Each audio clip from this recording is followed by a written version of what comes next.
welcome to Midday Update. Coming up are the headlines for the day. Record-setting Mouj Muscat Marathon captivates communities across Oman. ROP to receive visa applications of World Cup fans to enter Oman. Sayyid Yazin presides over Oman Youth Day ceremony. Prince Harry's memoir finally gets a release date. Afghans' lives have become unbearably hard due to rise in poverty, says World Food Programme. International Energy Agency says global emissions will peak in 2025. UEFA Champions League, Barcelona and Atletico Madrid eliminated before knockout stage. Rousseau's big day guides South Africa past Bangladesh. Those were the headlines. Now for the local stories for the day. Mouj Muscat Marathon 2022 kicks off in just under a month, and already the running community from across Oman is firmly behind the returning event. Thousands of runners will take their place on the starting line at Mouj Muscat over the weekend of 11th and 12th November 2022 and put their fitness and determination to the test. So far, 12,000 runners have registered for this year's event, breaking the previous participation record. This year's event features 5 race categories, each with a different distance and designed with participants of every fitness and experience level in mind, including children with 1 km, 2 km and 3 km races. The upcoming edition of the Mouj Muscat Marathon is also helping to support communities across the country by donating proceeds from the 5 km run to the Environment Society of Oman and Oman Diabetes Association. Both non-profit organizations aim to make a positive difference in the community by raising awareness of the need to care for the national environment and the health and well-being of people across Oman. Sapco Sports has also partnered with UFC Gym Oman to help runners of all ages and experience levels reach their goals. Public training sessions kicked off on Friday, 16 September to offer professional advice on how to make the most of the race. The coaches have already helped hundreds of runners maximize their training, nutrition and preparations as the first step towards a healthier and more active lifestyle. The sessions take place every Friday morning from 8 to 9 a.m. until the weekend before the race. Registration is still open with places available in select races. There are also opportunities to join the team over the weekend of 11th and 12th November 2022 as a volunteer and help out in the race village or along the course. For more information, please visit www.muscat-marathon.om. The Royal Oman Police will receive the applications for visa to World Cup fans to enter the Sultanate of Oman from Thursday, October 27, 2022. The Royal Oman Police announces the opening of application submissions for visas to World Cup fans to enter the Sultanate of Oman within the efforts to celebrate the hosting of the World Cup in the region, support the state of Qatar's endeavours to make it a success, and promote Muscat as a major city capable of receiving World Cup fans and providing them with a convenient and exceptional experience. The Sultanate of Oman offers a free multiple entry visa to World Cup fans having Haya card. The visa is valid for 60 days and can be extended twice through the e-visa website. It can also be changed to another category while in the Sultanate of Oman as per the applicable rules. Moreover, Haya card holders can be accompanied by first-degree relatives to stay in the Sultanate of Oman. After acquiring a Haya card, the visa can be obtained by submitting an application via the e-visa website attached with flight ticket, photograph, passport copy and confirmation of hotel reservation in the Sultanate of Oman.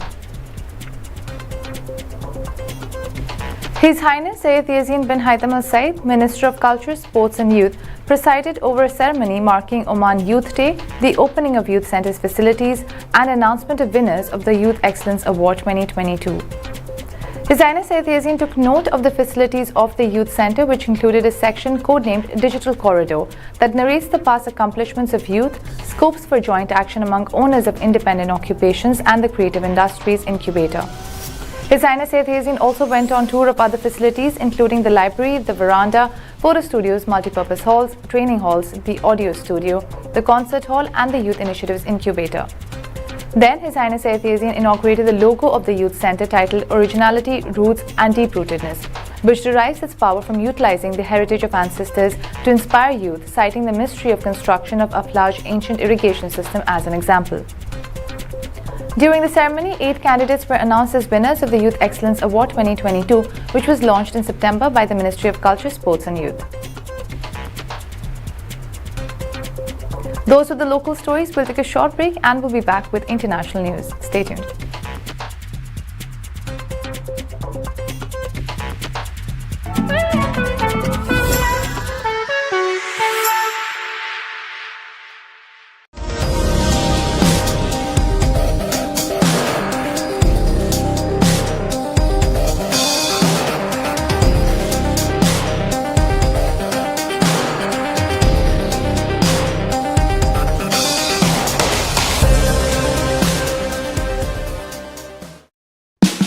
Oman's largest online supermarket now has no minimum order limit. From grocery to household items, Rafiq has everything that you want. Enjoy worry-free shopping with over 8,000 products to choose from and get it delivered straight to your doorstep. Rafiq, you order, we deliver.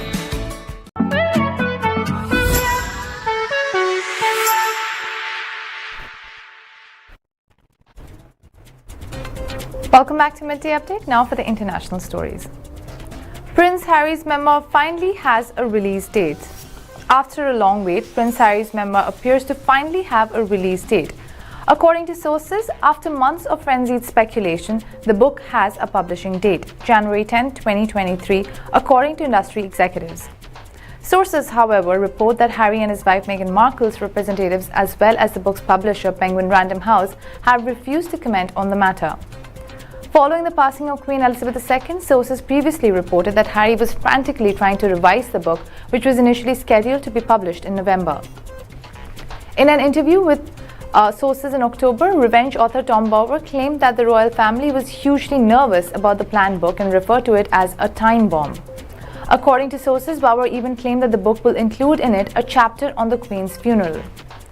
Prince Harry and Meghan have also been working on a Netflix documentary series depicting their life in California after stepping down as senior royal members. Taliban rule in Afghanistan has escalated levels of poverty and unemployment in the war-ravaged country, resulting in the lives of Afghans becoming unbearably hard, said World Food Programme in a statement. Highlighting the country's food insecurity, the World Food Programme tweeted on Wednesday and stated that the majority of the population is in dire need of humanitarian assistance, sources reported. Over half of the population of Afghanistan is suffering from hunger and immediately needs assistance, WAFP said, adding that it supported over 10 million women through livelihood support and capital creation. Moreover, the poverty rates in Afghanistan have climbed to 97% as per UN reports, and 9 out of 10 people cannot afford enough food. The World Food Programme estimated that nearly 19 million Afghans face food insecurity on World Food Day, which was observed on October 16th. Amid the Ukraine war, the World Food Programme has called for USD 1.1 billion to continue delivering monthly food and nutritional assistance for the next 6 months to 15 million acutely food insecure people in Afghanistan. World Food Programme and the United Nations Office for the Coordination of Humanitarian Affairs in Afghanistan condemned the ongoing economic crisis in Afghanistan as people in the country are on the brink of starvation and facing poverty.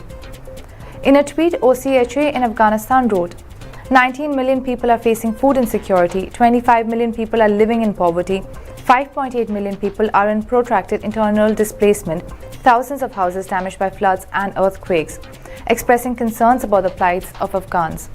To survive the winter, they require food, nutrition support, warm clothing and a roof over their heads, tweeted OCHA. Meanwhile, the World Food Programme has also raised concerns about the economic crisis in Afghanistan. The International Energy Agency on Thursday released its World Energy Outlook 2022 report, which stated that global emissions will peak in 2025. Based on the latest energy data and market developments, this year's WEE explores key questions about the crisis, including setbacks for clean energy transitions, government responses on energy markets, and possible risks ahead on the path to net zero emissions. In the announced pledges scenario, the commitments in the nationally determined contributions bringing about a faster reduction in emissions, global emissions peak before 2025 and fall to 31.5 gt CO2 in 2030, which is around 15% lower than in the steps, the report said. IEA Energy Outlook report scenario is based on prevailing policy settings that see a definitive peak in global demand for fossil fuels. Coal demand peaks in the next few years, natural gas demand reaches a plateau by the end of the decade, and oil demand reaches a high point in the mid-2030s before falling slightly. From 80% today, a level that has been constant for decades, the share of fossil fuels in the global energy mix falls to less than 75% by 2030 and to just above 60% by mid-century, the report said. The World Energy Outlook report states that the global energy crisis sparked by the Ukraine conflict is having far-reaching implications for entire economies, prompting short-term responses from governments as well as a deeper debate about the ways to promote energy security. The report continues that there remain huge uncertainties over how this energy crisis will evolve and for how long fossil fuel prices will remain elevated, and the risks of further energy disruption and geopolitical fragmentations are high. Those are the international stories. We'll take a short break and we'll be back with sports news. Stay tuned.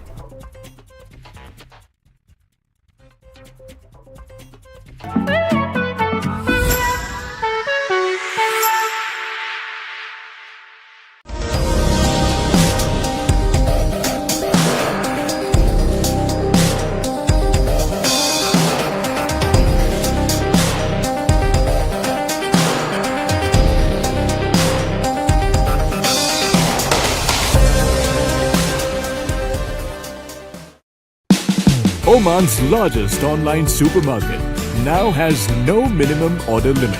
From grocery to household items, Rafiq has everything that you want.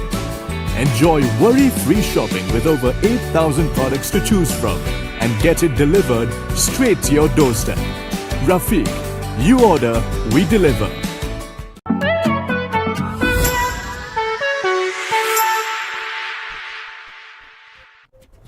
Welcome back to Midday Update. Now for the sports stories. The Spanish duo of Barcelona FC and Atletico Madrid are officially out of the UEFA Champions League after they failed to register wins in their respective matches on Wednesday night.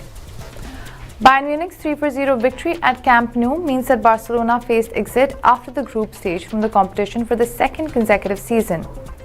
At the same time, Bayern Leverkusen held Atletico Madrid to a 2-2 draw, which meant that Diego Simeone's team crashed out of Europe's top competition at the group stage. Barcelona got off with the worst start as Sadio Mane opened the scoring for the Bavarians in the 10th minute, giving them a promising start. In the 31st minute, Eric Maxim doubled the visitors' lead and scored his 6th goal of the Champions League campaign, catching Barcelona off guard once more. Benjamin Pavard then topped the group ahead of Inter with the final play of the game, capping off a successful night for Bayern. On the other hand, Atletico Madrid's hopes of entering the knockout stages of the Champions League were ended by their 2-2 draw against Bayern Leverkusen, in which they missed a stoppage time penalty. Lucas Radicki saved Yannick Carrasco's penalty before Solingu's followed up hit the crossbar, meaning Diego Simeone's side will exit at the group stage for the second time in 10 years. Moving on to the next story. A stunning century from Riley Rousseau helped South Africa to a resounding 105-run victory over Bangladesh in their ICC Men's T20 World Cup match in Sydney on Thursday. Riley Rousseau was in an aggressive mood against Bangladesh, and his second T20 international century helped South Africa post a big total of 205 for 5 at the SCG. While it was the biggest team total achieved so far at the T20 World Cup 2022, Rousseau's knock also broke a handful of individual records on a day where the left-hander was in scintillating touch. Rousseau became the first South African player to score a century at a T20 World Cup, and his innings of 109 was the 5th largest in the history of the event. Rousseau was in devastating form as he hit 7 fours and a whopping 8 massive sixes, and his 163-run partnership with Quinton de Kock was a catalyst for South Africa's huge score. De Kock's innings was slow and steady in comparison, but the South Africa opener looked an excellent touch too, as he added 63 from just 38 deliveries to continue his fast start to the tournament. If Rousseau and de Kock continue this kind of form, then South Africa are going to prove a force to be reckoned with in Australia. Much of Bangladesh's good work from their victory over the Netherlands is undone with the loss, given their net run rate took a huge hit following the disappointing performance. The good news is they're still in for the mix for a semi-final berth, but would likely need to win their remaining 3 matches against Zimbabwe, India and Pakistan to have any chance of progressing. Those were all the local, international and sports stories for the day. For more updates, stay tuned and keep watching TTV. You've just heard the live feed from the TTV studios on TFM 95.4. Let's talk.